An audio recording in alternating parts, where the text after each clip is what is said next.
For this project, I visited the New York Historical Society Museum and Library. The New York Historical Society has a mission to explore the richly layered political, cultural, and social history of New York City and state and the nation, and to serve as a national forum for the discussion of issues surrounding the making and meaning of history. This historic site is worth visiting because it's compiled of historic artifacts that range from books, scripts, household items, currency, tools, uniforms, weapons, and art. This gives a visitor an in-depth look of many aspects from the time of our ancestors. My exhibition of choice was the MRNY show, Modern Art at Revolution, located at the Dexter Hall on the second floor. Upon entry, I picked up an audio guide since camera use is not permitted. When you enter, this is the first photograph that you see from the original MRNY show located on Lexington Avenue in 1913. The exhibition focuses on how the avant-garde European art and its coming to America influenced artists as well as social, cultural, and political change. The first thing that one learns about is the art and history's community outrage due to the modernist perception of the world and their depiction of it. Since the museum is all about social history, its issues, the making, and its meaning, the Henry Luce Center for the Study of American Culture has over 40,000 artifacts spanning 4 centuries. There are small focus exhibitions that highlight different artifacts, for example, the premier collection of Tiffany's lamps.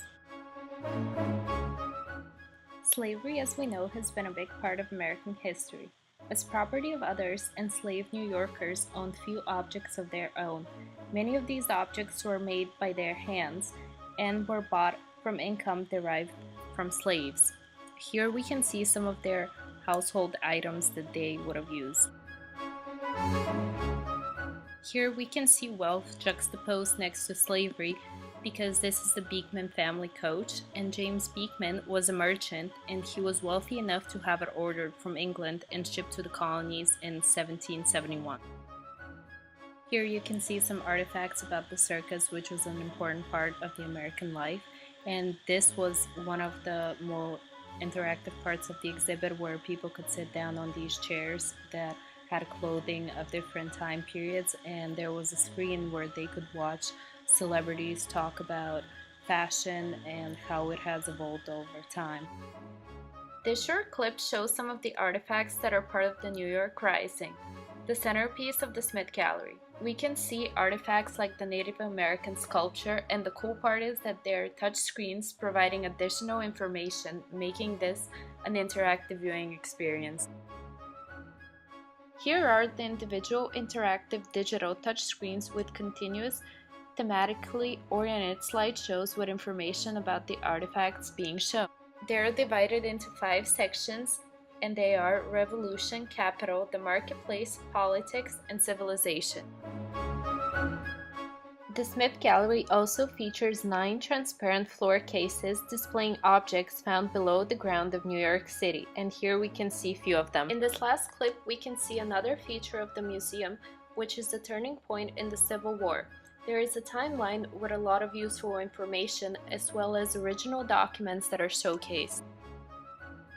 The intent of the museum is to exhibit great collections of historical artifacts, works of American art, and other materials documenting the history of the United States in New York, and it does so successfully.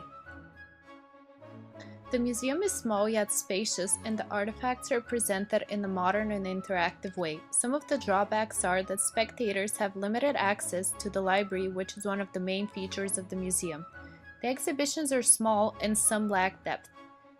The museum is more about its own legacy, and the artifacts are just a part of it, but it gives a good overview of them, the history, culture, and art.